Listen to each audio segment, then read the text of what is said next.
Hi guys, എല്ലാവർക്കും സുഖമല്ലേ? ഇന്ന് നമ്മൾ കറുത്ത കടല വെച്ചിട്ട് ഒരു ബ്രേക്ക്ഫാസ്റ്റ് ആണ് കേട്ടോ റെഡിയാക്കാൻ പോണേ. ഈ ബ്രേക്ക്ഫാസ്റ്റിന് സൈഡ് ഡിഷ് ഒന്നും വേണ്ട, അതുപോലെ മാവ് കുഴച്ച് അപ്പം തന്നെ നമുക്ക് റെഡിയാക്കി എടുക്കാനും പറ്റും കേട്ടോ.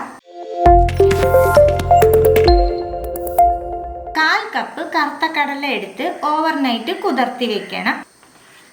ഓവർനൈറ്റ് കുതിർത്തി വെള്ളം മാർത്ത് വെച്ചേക്കണ കടലയാണ്. കടല ജാറിലേക്ക് ഇട്ട് കൊടുക്കാം.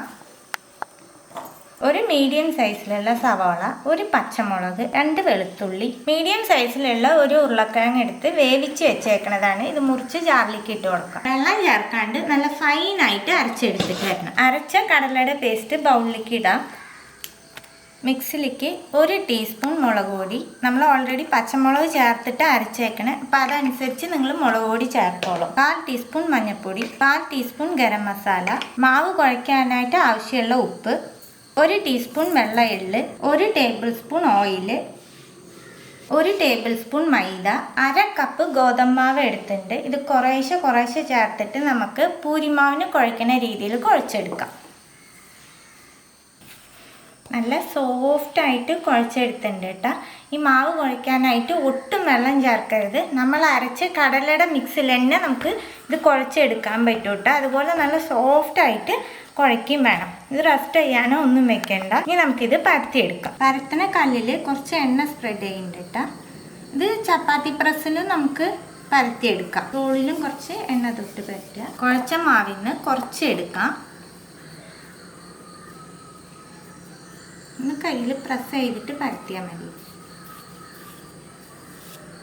പൂരിക്കൊക്കെ പരത്തിയെടുക്കില്ല, ആ കനത്തിൽ വേണം പരത്താനായിട്ട്. അടിയിൽ ഒട്ടിപ്പിടിക്കുകയാണെന്നുണ്ടെങ്കിൽ കുറച്ച് എണ്ണ തേച്ച് കൊടുത്തോളൂ. ഒരു പാത്രം എടുത്തിട്ടുണ്ട്. കറക്റ്റ് റൗണ്ട് ഷേപ്പ് കിട്ടാൻ വേണ്ടിയിട്ടാട്ടാ. പരത്തിയതെടുത്ത് ഒരു പ്ലേറ്റിലേക്ക് വെക്കാം.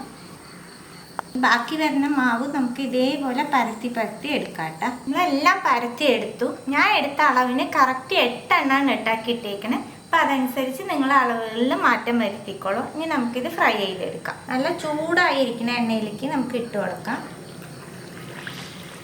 നമ്മൾ ഈ പൂരി റെഡിയാക്കുമ്പോൾ നമ്മൾ സാധാരണ പൂരി ഉണ്ടാക്കുന്നില്ലേ, അതേപോലെ തന്നെ നല്ലോണം പൊന്തി വരും കേട്ടോ. നല്ല ടേസ്റ്റും ഉണ്ടാവും ഈ പൂരിക്ക്. മറ്റേ പൂരിക്ക് മാവ് റെസ്റ്റ് ചെയ്യാൻ വെക്കണ പോലെ ഇതിന് റെസ്റ്റ് ചെയ്യാൻ വെക്കുക ഒന്നും വേണ്ട. കുഴച്ച വഴിക്ക് തന്നെ നമുക്ക് പരത്തിയിട്ട് പരത്തി കഴിഞ്ഞ് ഒട്ടും നിങ്ങൾ എടുത്ത് വെക്കരുത് കേട്ടോ. അപ്പം തന്നെ റെഡിയാക്കി എടുക്കണം. എല്ലാം നമ്മൾ റെഡിയാക്കി എടുത്തു.